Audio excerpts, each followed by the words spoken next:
우리는 지난 몇 달 동안 신약 성경 로마서를 따라 여행을 해왔습니다. 이제 그 종점에 거의 도달하게 되었습니다.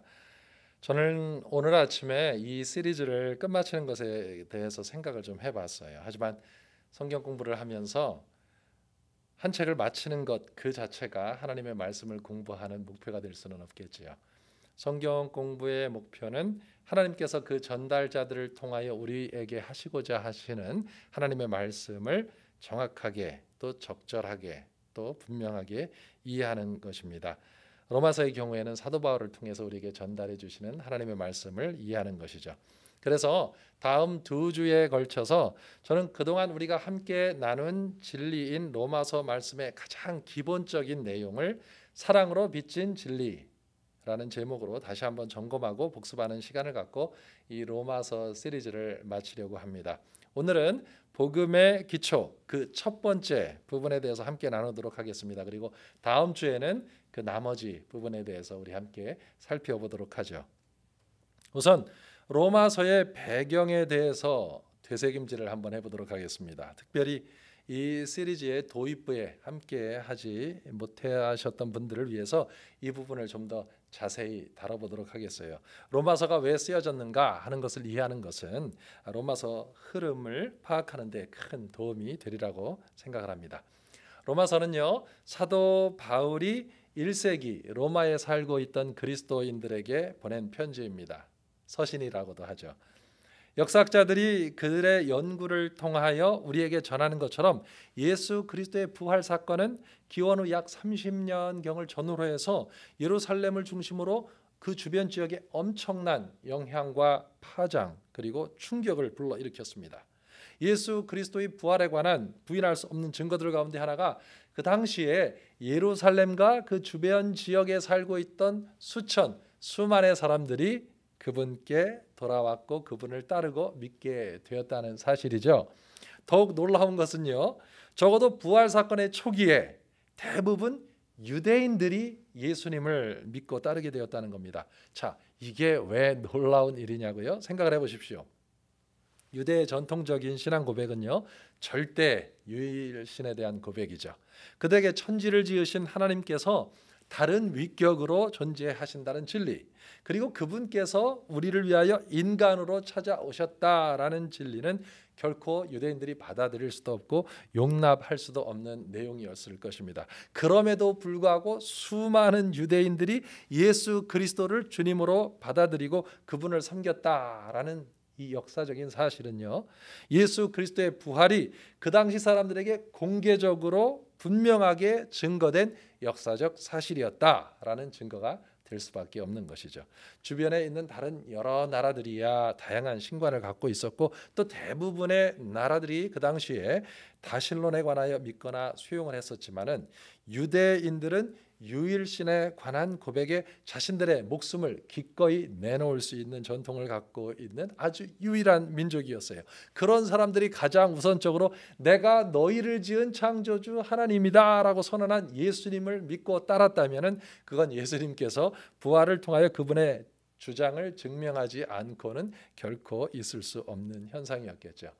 사실요, 예수님의 내가 하나님이다라는 이 주장이 바로 그 당시 이스라엘의 정치 지도자들 또 종교 지도자들이 예수님을 신성 모독으로 고발하여 정죄하고 로마 정권을 통하여 십자가에 못 박은 이유였다는 것은 우리가 모두 잘 아는 내용이죠. 그런데 마태복음 12장 38절에서 40절에 보면은요, 당시 유대 지도층과 예수님 사이에 이런 대화가 오고 간 것을 우리가 발견하게 됩니다. 제가 읽도록 합니다. 그때 바리새파 사람들과 율법 학자들이 예수께 말했습니다. 선생님, 우리에게 표적을 보여주십시오. 예수께서 대답하셨습니다. 악하고 음란한 세대가 표적을 구하지만 예언자 요나의 표적밖에는 보여줄 것이 없다. 요나가 3일 밤낮을 큰 물고기 뱃속에 있었던 것처럼 인자도 3일 밤낮을 땅속에 있을 것이다. 당시 유대의 지도층들은 예수님께서 주장하신 자신은 하나님으로부터 온 하나님의 아들로 아버지와 동등됨을 갖고 있다는 주장을 아주 몹시 싫어했습니다. 굉장히 혐오했죠. 그럼에도 불구하고 예수님의 주장은 그분의 말씀과 기적의 능력을 통하여 증명되었습니다. 그래서 이들은 예수님께서 그분이 자신들의 메시아라는 사실을 증명할 아주 구체적인 증거를 제시하라고 요구를 합니다. 그에 대한 대답으로 예수님께서 하신 말씀이 우리가 조금 전에 읽었던 성경 말씀이죠. 예수님은 그 말씀을 통하여서 너희가 분명한 표적을 원해? 그럼 내가 부인할 수 없는 증거를 주지. 내가 육체적으로 죽어서 무덤에 갇힐 거야. 그리고 3일 밤낮 거기에 있게 될 것이다. 하지만 그 죽음이 내 이야기의 끝은 아니다. 3일이 지난 후에 나는 다시 살아난다. 마치 요나가 큰 물고기 뱃속에서 있다가 3일 후에 다시 살아난 것처럼 말이지. 그게 바로 내가 너희의 구원자라는 증거가 될 거야. 예수님의 부활은요, 그분이 하나님의 아들, 구약 성경에서 예언된 이스라엘 민족을 위하여 오신 메시아, 그리고 온 세상의 구원자라는 가장 강력한 증거가 된 것입니다. 물론 유대 지도자들, 정치적 지도자들과 종교적 지도자들 모두 예수님의 부활 이후에 그분을 믿고 따르는 유대인들이 기하급수적으로 증가하는 것을 결코 달가워하지 않았습니다. 사실 몹시 혐오하고 증오했죠.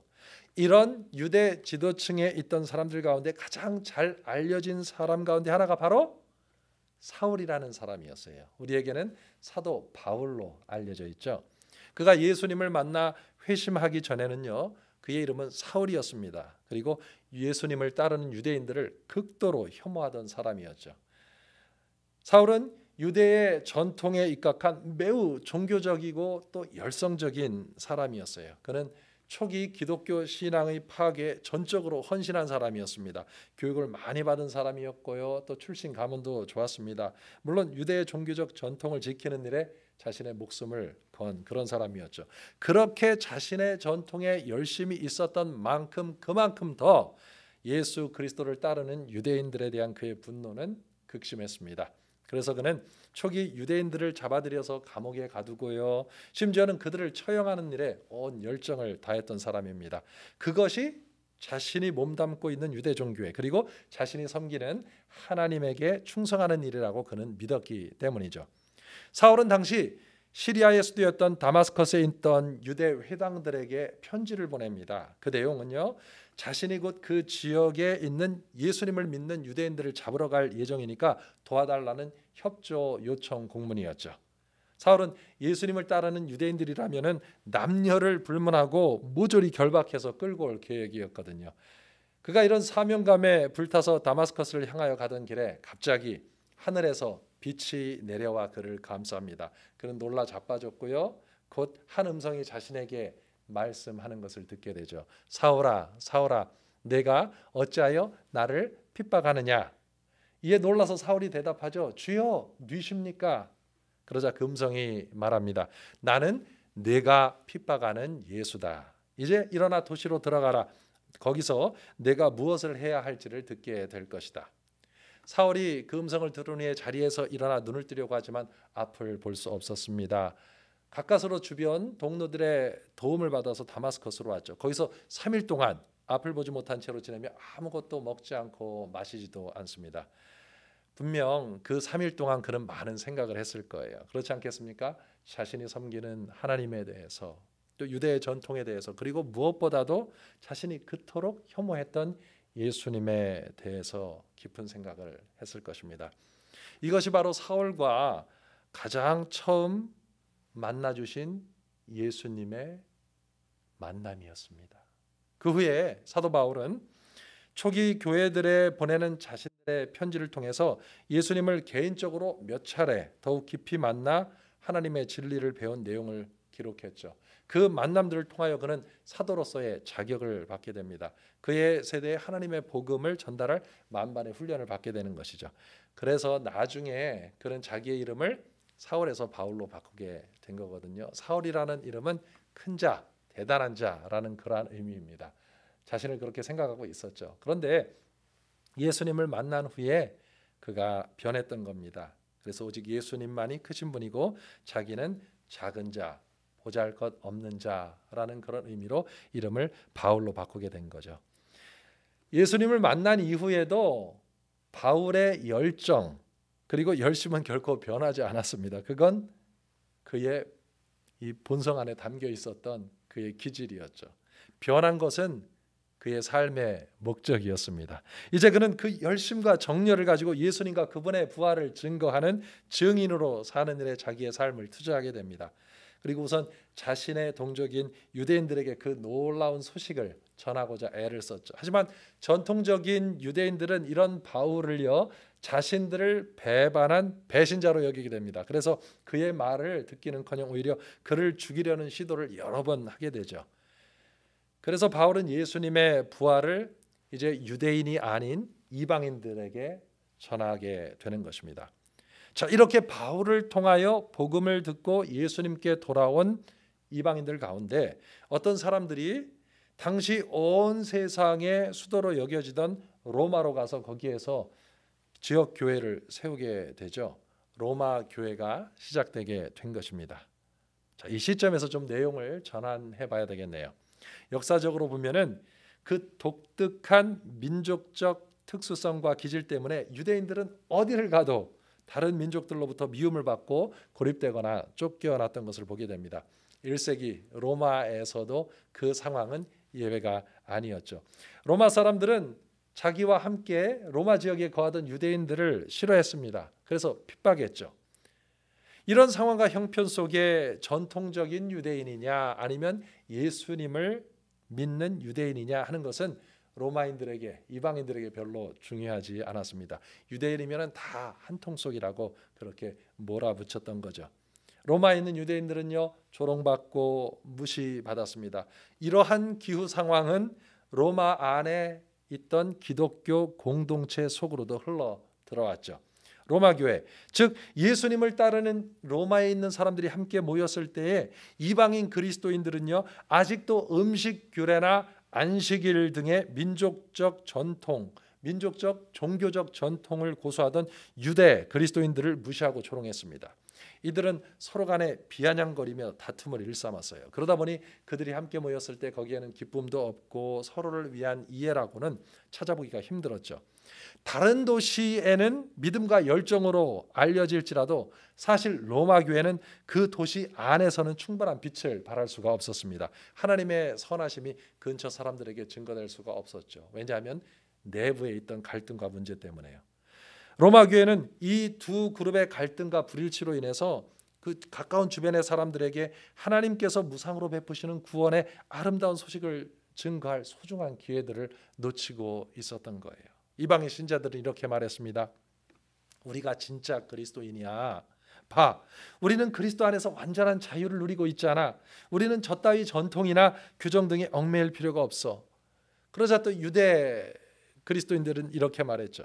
우리는 그리스도에 대한 헌신을 유대의 전통을 지킴으로 보여드릴 거야. 하나님께서 먹지 말라고 하신 것은 우리는 먹을 수가 없어. 그리고 안식일을 지켜서 그날을 귀하게 하나님께 드림으로 우리의 신앙을 보여드릴 거야. 이런 분열의 문제는 당시 로마의 신앙 공동체의 치명적인 상황이 아닐 수 없었습니다. 사도 바울은요, 자신을 자유케 하시는 하나님의 은혜를 깊이 체험했고 또 동시에 유대의 전통에 대한 이해가 굉장히 깊었기 때문에 당시 1세기 로마 교회에 팽배했던 이와 같은 문화적인 충돌과 그로 인한 갈등에 대하여 잘 알고 있었습니다. 그래서 바울은 로마 교회 성도들에게 오직 믿음을 통하여 하나님의 은혜로만 얻는 구원의 진리를 상기시켜 주기를 원했죠. 바로 복음을 다시 들려주기를 원했던 것입니다. 이것이 바로 바울이 로마서를 쓰게 된 배경입니다. 이방인 그리스도인들과 유대 그리스도인들을 모두를 대상으로 복음을 다시 전달하고자 하는 목적으로 말이죠. 자, 이제 로마서의 배경에 대해서 우리가 살펴봤으니까 이 로마서 시리즈를 통해서 배운 내용을 재고해 보도록 하겠습니다. 우리가 이미 공부한 내용을 다시 한번 살펴봄으로써 로마의 그리스도인들에게 편지를 보낸 바울의 생각의 흐름을 통하여 하나님께서 우리에게 전달하시고자 하는 바를 정확하게 확인할 수 있게 되리라고 믿습니다. 이미 우리가 아는 것처럼 바울은 유대인 그리스도인들과 이방인 그리스도인들이 예수 그리스도의 복음의 가치관을 통하여 자신들의 차이점을 극복하고 한 몸으로 사랑 가운데 하나가 되도록 돕기를 원했던 것이죠. 이를 위해서 그는 하나님께서 그들을 부르실 때 그 확연한 문화적 전통적 차이들과 상관없이 오직 은혜로만 하셨음을 아주 강력하게 전달하기 원했습니다. 하나님의 부르심 앞에 이들은 스스로를 자랑할 수 있는 것이 아무것도 없었죠. 이 내용을 분명하게 전달하기 위해서 바울이 선택한 우선적인 편지 내용이 로마서의 서두에 담겨 있죠. 그건 그 두 그룹 모두에게 공통적으로 적용되는 사항으로 모든 인류가 보편적으로 당면한 문제이고 이 문제를 그들에게 정확하게 인식시키는 것이 필요하다고 바울은 생각을 했던 것입니다. 그리고 그 문제가 바로 무슨 문제였어요? 죄의 문제였죠. 우리는 바울이 이 죄의 문제를 처음부터 매우 분명하게 강조하는 것을 로마서 1장에서 3장까지를 통해서 볼 수 있게 됩니다. 로마서 3장 23절을 함께 볼까요? 모든 사람이 죄를 지었으므로 하나님의 영광에 이르지 못합니다. 여기 처음 3장 로마서 1, 2, 3장을 통하여 바울은 죄의 문제에 관한 놀라운 진리를 드러내고 있습니다. 우리는 일반적으로요, 죄하면은 보통 나쁜 행위, 그릇된 행동들을 떠올리게 되죠. 하지만 우리가 바울의 메시지를 통하여서 죄에 대하여 배운 것은 거의 급진적인, 혁명적인 그런 놀라운 진리였습니다. 죄는 상태라는 거예요. 죄의 본질은 더 이상 개별적인 행위가 아니고요, 또 도덕이나 윤리에 관련된 것도 아니라는 것입니다. 그 본질에 있어서 말이죠. 심지어는 무엇이 옳고 그른가에 관한 것도 아니라는 거예요. 죄가 뭐냐? 죄는 하나님으로부터 분리된 인간의 독립 상태라는 것입니다. 우리가 나쁜 일을 습관적으로 하는 사람이든 아니면 많이 배운 윤리 도덕의 사람이든 아니면 아주 열성적인 종교의 사람이든 간에 하나님의 말씀이 우리에게 전해주는 진리는 우리 모두가 태생적으로 우리의 본성에 있어서 하나님으로부터 분리된 독립의 상태로 이 세상에 태어나게 된다는 거죠. 그리고 그 상태가 바로 죄라는 거예요. 이 죄 때문에 우리는 우리 삶을 하나님이 계획하신 방법이 아니라 우리 마음대로 좌지우지하면서 살아간다고 있다는 겁니다. 우리 힘으로 우리 삶을 계획하고 관리하고 있다는 거죠. 하나님으로부터 독립되어 하나님의 생명 없이 존재하고 있는 우리의 상태가 인간 모두가 예외 없이 당면하고 있는 죄의 문제라는 것을 바울은 밝히고 있습니다. 하나님, 그분이 생명이시죠. 그분은 또한 모든 생명의 저자이십니다. 하지만 우리가 이 생명의 근원된 분으로부터 독립되어 떨어져 있기 때문에 우리에게는 참 생명이 없었던 거죠. 거듭 말하지만 하나님으로부터의 독립, 하나님으로부터 분리된 우리의 존재, 그 자체가 죄의 문제의 핵심입니다. 물론 우리는 숨쉬고 움직이고 생각하고 또 다양한 활동들을 하며 살아갑니다. 그리고는 우리가 살아있다라고 말을 하죠. 하지만 이건 모두 생물학적인 육체적인 생명일 뿐이에요. 성경은 하나님은 영이시다라고 가르쳐줍니다. 하나님만이 참으로 살아계신 분이죠. 우리는 원래 이런 하나님의 형상으로 지음을 받은 존재라고 성경은 가르치고 있어요. 우리는 육체적인 존재일 뿐만 아니라 또한 영적인 존재로 지음을 받았습니다. 그러나 우리의 대표자였던 첫 인류 아담, 이 아담이 하나님으로부터의 독립을 선언했을 때 우리는 영적인 생명을 잃어버리게 된 거죠. 그래서 우리가 아무리 생물학적인 생명으로 엄청난 성취를 이룬다고 해도 우리는 결코 참된 만족을 누릴 수가 없습니다. 우리의 마음, 우리의 영혼이 원하는 것은 이 물질 세상 그 모든 것이 주어진다고 해도 결코 채워질 수 없는 더욱 깊은 갈증과 갈망을 갖고 있기 때문이죠. 그건요, 우리가 참된 생명을 위해서 지음을 받았기 때문입니다. 바로 하나님의 생명을 누리기 위해서 우리는 창조된 존재들이죠. 죄의 본질은 이렇게 하나님으로부터의 독립입니다. 세상의 수많은 사람들이 그들의 마음속에 하나님의 임재 없이 그분으로부터 독립되고 단절되어서 지금 살아가고 있어요. 심지어는 종교를 가졌다고 말하는 분들조차도 그들 입으로는 하나님을 믿는다고 하지만 실제로는 하나님으로부터 독립되어 살아가시는 분들이 참 많습니다. 그래서 그들은 여전히 스스로 결정하고 판단하고 행동합니다. 하나님의 영의 능력으로 살아가는 것이 무엇인지를 전혀 알지 못하죠. 사실요, 그 누구도 본성에 있어서는 하나님께 항복하고 자신의 권리를 양도하고 싶어하는 사람은 없어요. 그 누구도 자신의 삶에 대한 스스로의 주권과 권위를 내려놓고 포기하려고 하는 사람은 없죠. 다들 자기 자신이 자기 삶의 주인이다라는 착각 속에 살아가고 있습니다. 하나님께서 우리를 만드셨고 그분이 우리의 주인임임에도 불구하고 말이죠. 더 소유가 많으면 많을수록, 더 많이 배우면 배울수록, 많은 힘과 돈과 명예가 있으면 그만큼 더 우리 삶에 대한 통치를 스스로 내려놓기는 힘들어지는 법이죠. 그래서 예수님께서는 마태복음 19장 24절에 다음과 같이 말씀하셨던 거예요. 다시 내가 너희에게 말한다. 낙타가 바늘귀에 들어가는 것이 부자가 하늘나라에 들어가는 것보다 쉽다. 자, 예수님은 이 말씀을 통해서 지금 윤리나 도덕에 대하여 언급하시는 것이 아닙니다. 자기 스스로 자신의 삶을 통치하려고 하는 하나님으로부터 독립된 사람에게는 하나님으로부터의 단절의 문제를 직시하고 해결받는 일이 이 세상의 소유가 많으면 많을수록 어려워질 수밖에 없다라는 진리를 가르쳐 주시는 것이죠. 이 원리는 돈에 대한 소유뿐 아니라 다른 모든 영역에 있어서도 적용이 됩니다. 더 많이 배울수록, 더욱 종교에 집착할수록 그만큼 우리는 우리 자신의 통치로 우리 스스로의 왕국을 세우려고 하게 되는 거죠. 그러니 그만큼 더 하나님의 통치를 받아들이기는 어려워지는 것입니다.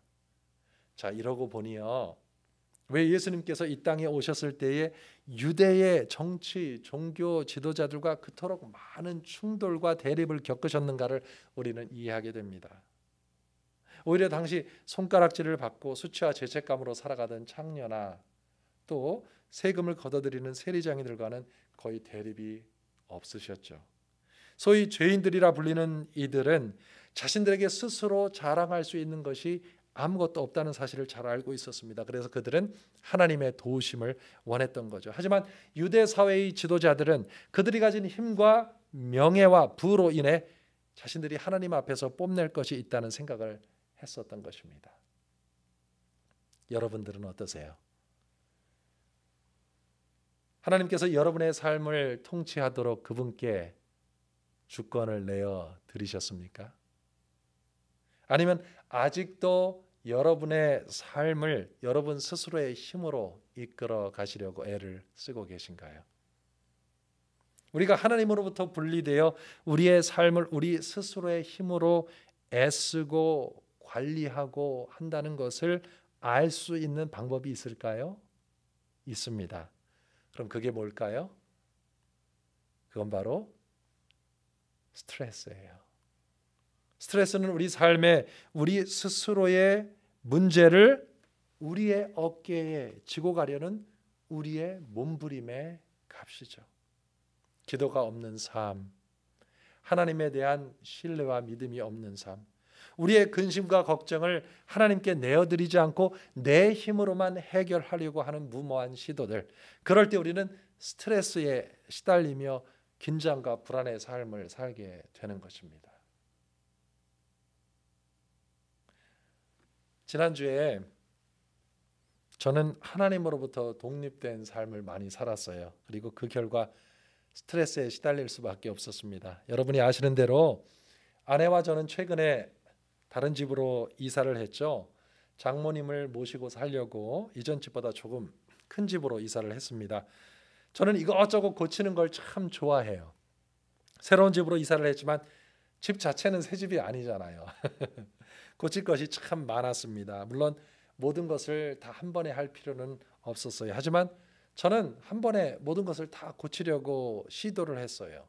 처음에는 좋았습니다. 하나 둘씩 서둘러서 고치니까 고쳐졌거든요. 하지만 일들이 점점 많아지는 거예요. 서둘러서 하려고 보니 주님과 누리는 매일의 리듬이 깨지게 되었습니다. 말씀 묵상도 게을러졌고요. 저도 모르게 제 안에 거하시는 주님이 주시는 힘이 아닌 제 힘으로 일을 처리하려고 애를 쓰게 되었던 거죠. 그건 마치 다 닳아버린 건전지의 힘으로 사는 것과 흡사했습니다.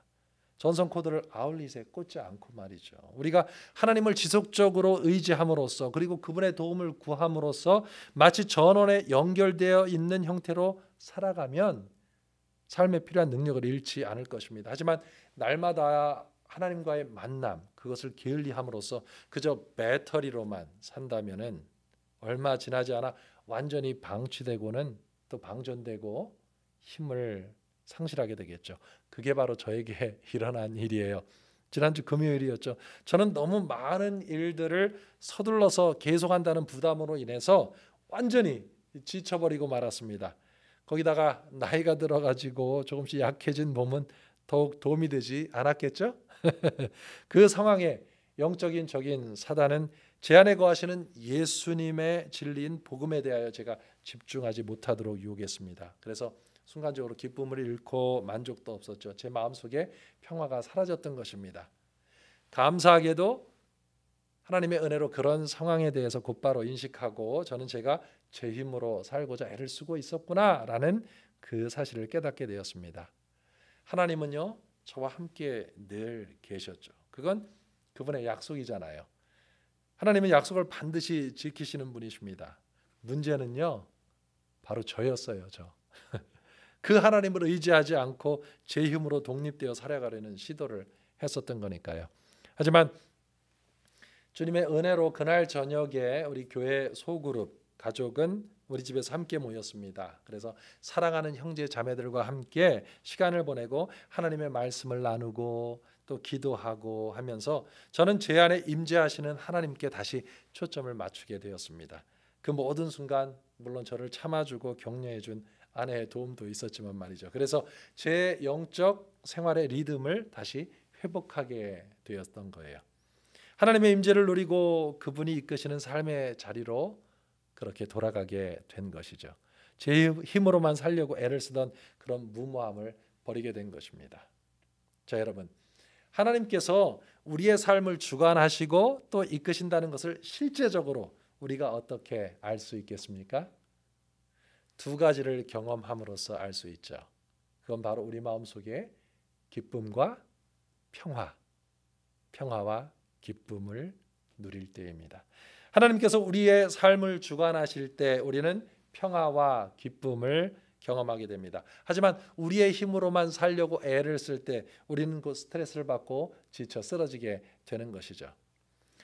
이렇게 인간 스스로의 힘으로 하나님 없이 살아가려는 무모한 시도의 결과로 찾아온 증상들을 로마서 1장에서 3장 초반까지 나열한 바울은 3장 후반부부터 하나님의 능력이 모든 사람에게 임하게 되었다는 놀라운 소식을 선포하고요. 이러한 선포는 계속해서 4장과 5장으로 이어지게 되는 것입니다.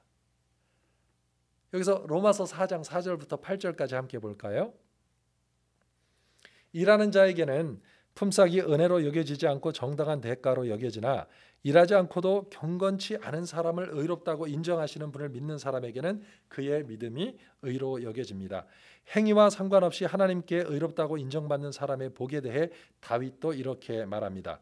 주께서 불법을 용서하시고 죄를 덮어주시는 사람은 복이 있고 주께서 그 죄를 인정치 않으실 사람은 복이 있다. 하나님의 의로 인해서 하나님의 능력이 우리에게 임하게 되었습니다. 이 의는 하나님께서 우리에게 주시는 선물이죠. 그 누구도 자신의 노력으로 얻을 수 있는 것이 아닙니다. 자, 이 의가 선물이기 때문에 누구든지 원하기만 하면 받을 수가 있으며 물론 무료입니다. 돈을 내려고 할 필요가 없어요. 여러분 8절을 다시 한번 주목해 보십시오. 주께서 그 죄를 인정치 않으실 사람은 복이 있다. 아니, 어떻게 하나님께서 우리의 죄를 인정하지 않으시겠습니까? 하나님은 공정하시고 정의로우신 분이 아니십니까? 그렇다면 어떻게 내가 지은 죄를 인정하시지 않으시고 나에게 그 값을 묻지 않으실 수 있을까요? 그게 바로 복음의 아름다움입니다. 그리스도 안에 있는 기쁜 소식의 논리죠. 성경은요, 예수님께서 우리 죄 때문에 죽으셨다고 선언하고 있습니다. 그 죽음으로 인하여 하나님께로부터 독립된 삶을 살았던 이전 우리의 삶도 그분의 죽음과 함께 죽었다는 거예요. 이전에 내가 내 스스로의 삶을 주관하려고 했던 그 모든 삶의 방식 전체가 예수 그리스도의 십자가의 죽음과 함께 죽임을 당하게 된 것입니다. 그거는요, 예수님께서 나의 자리에서 죽으셨기 때문이죠. 즉 나를 대신해서 그분이 나의 죽음을 죽으셨던 것입니다. 그분의 죽음으로 하나님의 생명 없이 살던 나도 죽었고요, 그때 행했던 모든 더러운 행위들, 악한 행위들도 다 함께 죽어 묻혀 버렸습니다. 나를 위해 하나님의 아들이신 예수님께서 나의 모든 악함을 다 스스로 짊어지시고 죽임을 당하신 것이죠. 그분이 죽으셨기에 나도 죽었지만 그분이 나를 대신해서 죽으신 것이기 때문에 나는 더 이상 죽을 필요가 없다는 논리가 받아들여지십니까? 내가 지불해야 할 것을 누군가 내 대신 지불해 주었다면요, 내가 지불할 것이 다 지불되었기 때문에 나는 더 이상 지불할 이유가 없는 거죠. 그리고 예수님은 새로운 생명으로 다시 살아나셨습니다. 이 생명은요, 하나님만 의지하며 그분의 생명으로 살아가는 특징을 갖고 있어요. 예수님의 부활은 그분 안에서 죽었던 우리의 부활이기도 합니다. 이제 우리는 예수님 안에서 새로운 생명으로 태어나게 된 거죠. 이 내용을 이해하게 되니 그리스도인의 삶의 주요 특성이 무엇인지 감이 잡히시죠? 그건 바로 하나님에 대한 전적인 신뢰와 의지입니다. 바로 이 생명이 그리스도 예수 안에서 우리 모두에게 가능하게 된 거예요. 하나님께서는 누구든지 마음을 열고 이 생명을 구하는 이들에게 그 생명을 선물로 주십니다. 값을 지불해야 할 옛 생명은 죽었기 때문에 더 이상 값을 지불할 필요가 없고, 새로운 생명은 전적으로 하나님을 의지하는 생명으로 지불해야 할 값이 없는 생명이니 하나님께서 더 이상 우리의 죄를, 우리를 대적해서 인정하실 이유가 없게 된 것입니다. 이거는 논리적으로 너무나 명백한 진리 아니겠습니까? 그렇죠. 이 예수 그리스도의 십자가와 부활의 진리는 어떤 면에서 보면 우리의 논리 저 너머에 있는 사건이에요. 왜냐하면 우리를 지으신 창조의 하나님께서 피조물인 우리들을 위해서 직접 자신의 생명을 사랑 안에서 주셨기 때문입니다. 그래서 이 하나님의 구원의 진리는요, 어떤 사람들이 말하는 것처럼 비이성적인 주장이 아니라 우리의 이성 너머에 있는 초이성적인 분명한 역사적 사건이죠. 그래서 이 진리는 사랑으로 빚진 진리라는 거예요. 하나님은 말씀하셨죠. 누구든지 하나님의 능력으로 살기를 원하면 마음을 열고 그 능력을, 그 생명을 받을 수 있다고 말합니다. 그런데요, 그 생명의 능력을 받기 위해서 우선은 고백해야 할 사항이 있습니다. 그건 우리가 이제까지 하나님의 힘이 아닌 우리 스스로의 힘을 의지해서 우리의 삶을 꾸려가려고 했다는 사실을 인정해야 한다는 거죠. 이것을 인정하는 것이 우리 영성의 전환점이에요. 전환점. 우리는 두 가지를 다 취할 수 없어요. 다시 말하면 나는 내 힘으로 내 삶을 통치하기를 원해. 그리고 하나님의 능력도 체험하고 싶어. 이렇게 말할 수 없다는 거예요. 한 집에 두 주인은 있을 수 없습니다. 하나님의 임재를 통한 하나님의 능력을 원하면 우리는 우리 스스로의 통치를 내려놓아야 되죠. 이것을 인정하고 하나님의 통치를 원하는 마음의 태도가 바로 회개라고 성경은 가르쳐주고 있습니다. 회개는 우리의 독립적인 마음의 태도를 180도 전환하여 오직 하나님의 임재의 능력으로 살기를 원하고 받아들이는 마음의 자세예요. 이건 마치 굳게 움켜졌던 주먹을 펴는 것과 같습니다.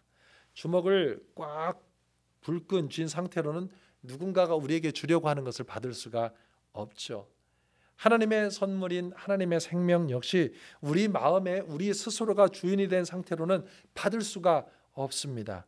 주먹을 피듯 우리 마음을 열고 우리의 통치를 내려놓고 하나님께서 다스려 주시는 그분의 주권과 통치를 인정하고 받아들이는 거예요. 이건 우리가 마음을 열고 이렇게 고백할 때 이루어집니다.